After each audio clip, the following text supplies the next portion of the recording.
Hello class second, कैसे हैं सब बच्चे। आई होप सब बच्चे बहुत अच्छे से अपनी हेल्थ का ध्यान रख रहे हैं और टाइम टू टाइम सारे सब्जेक्ट्स की स्टडी अच्छे से कर रहे हैं। तो बच्चों, सभी बच्चे अब अपनी मैथ्स की बुक निकाल लीजिए। अब हम मैथ्स पढ़ेंगे। निकाल लिए से बच्चों ने मैथ्स की बुक। अब अपनी बुक को पेज नंबर 136 पर ओपन करें। कर लिए से बच्चों ने अपनी मैथ्स की बुक को पेज नंबर 136 पर ओपन। तो बच्चों, आज हम पेज नंबर 136 पर क्या पढ़ेंगे। आज हम टॉपिक पढ़ेंगे कैपेसिटी वॉल्यूम। सब बच्चे आज की डेट डाल लें। डाल लिए से बच्चों ने। तो बच्चों, लास्ट वीडियो में हमने क्या पढ़ा था। हमने पढ़ा था कि जो वेट होता है, वज़न, उसको किस यूनिट में मीज़र करते हैं, है ना। और उससे पहले हमने पढ़ा था कि जो लेंथ होती है, लंबाई चौड़ाई, उसको हम किस चीज़ में, किस यूनिट में मीज़र करते हैं, है ना। तो सभी बच्चों के ध्यान है ये सब चीज़ें, ये सब बातें मैंने आपको बोला था कि उसे अच्छे से पढ़े समझे और ये आपको याद भी रखना है। तो मुझे सभी बच्चे बताएं कि जो लेंथ होती है, लेंथ और विड्थ, लंबाई चौड़ाई, इसको हम किस यूनिट में मेज़र करते हैं। मीटर और सेंटीमीटर, ये यूनिट्स आपको याद करनी है। और 1 मीटर में कितने सेंटीमीटर होते हैं। 1 metre equal to 100 centimetre. Okay. फिर आता है हमारा वेट, कि वेट, जो हमारा वेट होता है, मास, उसको हम किस यूनिट में मीज़र करते हैं। तो उसको हम करते हैं ग्राम और किलोग्राम में मीज़र करते हैं। तो ग्राम हमारे वेट की स्मॉल यूनिट होती है और किलोग्राम बड़ी यूनिट होती है। ग्राम का जो हम ग्राम यूनिट में जो हम मीज़र करेंगे वजन, वो क्या होगा, हल्की वस्तुओं का वजन होगा। हल्की वस्तुओं को हम मीज़र कर सकते हैं ग्राम में, लेकिन किलोग्राम में हम भारी वस्तुओं का वजन मीज़र करेंगे। तो सभी बच्चों के ध्यान आ गया कि हमने क्या क्या चीज़ें पढ़ी थी और जो वेट्स की यूनिट क्या होती है, वेट को हम किस यूनिट में मेज़र करते हैं और लेंथ एंड विड्थ को हम किस यूनिट में मेज़र करते हैं। तो आज हम पढ़ेंगे कैपेसिटी। कैपेसिटी क्या होती है, क्षमता। क्या होती है, क्षमता। जैसे वेट, मास और हमने लेंथ वगैरह ये पढ़ी हैं, ऐसे ही हमारे एक टॉपिक है कैपेसिटी, एक, ठीक है। जो कैपेसिटी होती है उसको हम किस चीज़ में मेज़र करेंगे। The amount of liquid that a container can hold is called its capacity. देखिए, जो कंटेनर होते हैं, कंटेनर क्या होता है, बर्तन। तो जो बर्तन में जो लिक्विड है ना, हम लिक्विड डालते हैं, जैसे लिक्विड पानी, आपके जैसे दवाइयाँ आती है, जैसे आप बोलते हो पीने की दवाई, तो और कोल्ड ड्रिंक, जूस, तो ये सब चीज़ें क्या है, लिक्विड। तो बर्तन में लिक्विड की जो मात्रा होती है, जो बर्तन में आती है, वो जितना वो ले सकता है, उसको हम क्या बोलते हैं, कैपेसिटी बोलते हैं। कि इस बर्तन की, अगर आप सपोज करो कप है और कप में आप चाय डाल रहे हो, तो वो कप जितनी चाय ले सकता है, जो उसकी मात्रा है, तो उसको हम क्या बोलेंगे, कैपेसिटी। कि कप की जो क्षमता है वो इतनी ही है कि सिर्फ वो इतनी ही चाय उसमें रख सकता है। हम उसमें अगर एक्स्ट्रा डालेंगे तो क्या होगा, वो बाहर निकल जाएगी। तो जितनी उसकी कैपेसिटी होगी वो ही, इतनी ही वो उसमें आएगी। ठीक है बच्चों। तो जो कार्य करने, जैसे आप कोई कार्य कर रहे हो,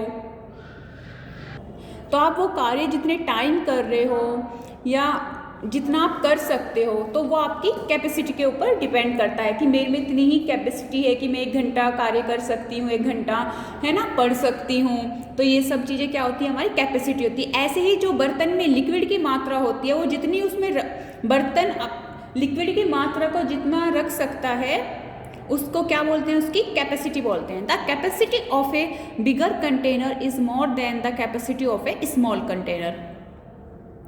बड़े बर्तन की क्षमता छोटे बर्तन की क्षमता से ज़्यादा होती है। यानी कि बड़े बर्तन की जो कैपेसिटी होती है वो छोटे बर्तन की कैपेसिटी से ज़्यादा होती है। अब बड़ा बर्तन है तो उसमें ज़्यादा लिक्विड आएगा और छोटा बर्तन है तो उसमें कम लिक्विड आएगा। अब बड़े बर्तन की क्षमता ज़्यादा इसलिए हुई क्योंकि उसमें जितना बड़ा होगा उतना ही ज़्यादा लिक्विड आता जाएगा और वो उतनी क्षमता उसकी बढ़ती जाएगी। ओके, देखिए, जैसे आपको एक एग्जाम्पल दिया, कप और गिलास। Which container holds more, the cup of the glass. देखिए, ये पूछ रहे हैं कि कौन सा बर्तन ज़्यादा रख सकता, ज़्यादा ले सकता है लिक्विड, कप या गिलास, तो glass.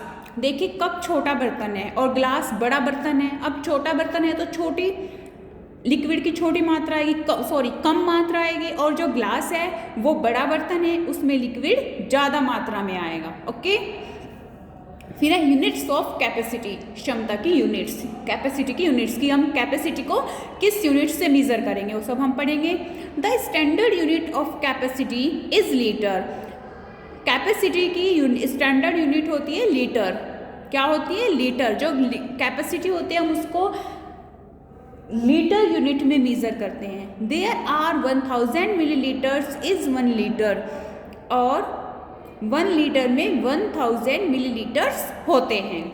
The unit millilitre is use to measure smaller quantities and the unit litre is use to measure the capacities of bigger containers. देखो ये क्या कह रहे हैं कि जो मिलीलीटर यूनिट से वो हम छोटी मात्रा को मेजर करने के लिए यूज करते हैं, और जो लीटर यूनिट है उसको हम बड़े बर्तन की कैपेसिटीज़ को मेज़र करने के लिए यूज़ करते हैं। अब देखो जो मिलीलीटर होती है वो क्या होती है? स्मॉल यूनिट होती है, छोटी इकाई होती है। तो जो हम छोटी छोटी मात्रा होते हैं तो हम उसको क्या करते हैं, जैसे आपकी दवाइयाँ आती है, मेडिसिन्स है ना, लिक्विड वाली, तो उसमें क्या होता है आपने भी देखा होगा कि इसमें हमें इतनी मिलीलीटर लेनी है, तो कितने मिलीलीटर होती है? ऐसे आते हैं ना कि 10 ml, 10 ml, 50 ml, है ना, 100 ml। तो ये क्या होती है? छोटी छोटी मात्रा होती हैं जो हम मिलीलीटर में मापते हैं। और जो बड़े बड़े बर्तन होते हैं, बड़े बड़े बर्तन की जो कैपेसिटी होती है उसको हम लीटर में मेज़र करते हैं। Okay, litre is written as L and millilitre is written as ml। देखिए जो लीटर है, लीटर को हम स्मॉल l लिखते हैं और मिलीलीटर को हम स्मॉल m स्मॉल l लिखते हैं। तो बच्चों ये बातें आपको ध्यान रखनी है। आज हमने जो टॉपिक पढ़ा है वो है कैपेसिटी, क्षमता, और कैपेसिटी को हम किस यूनिट में मेज़र करते हैं वो है लीटर, और छोटी मात्राओं को हम, जो छोटी मात्रा होती है लिक्विड की, उसको हम मिलीलीटर में मेज़र करते हैं। तो 1 litre equal to 1000 millilitre. 1 litre में कितने मिलीलीटर होते हैं? 1000 मिलीलीटर होते हैं। तो ये सब आपको अच्छे से पढ़ना है और समझना है, और आपको लेंथ एंड वेट जो आपके टॉपिक हैं उनको भी आपको अच्छे से रिवाइज करना है। तो आज आपका यही वर्क है, आज आपको अच्छे से रीडिंग करनी है, अच्छे से समझना है, और जो पिछले टॉपिक्स हैं उनको आपको अच्छे से रिवाइज करना है।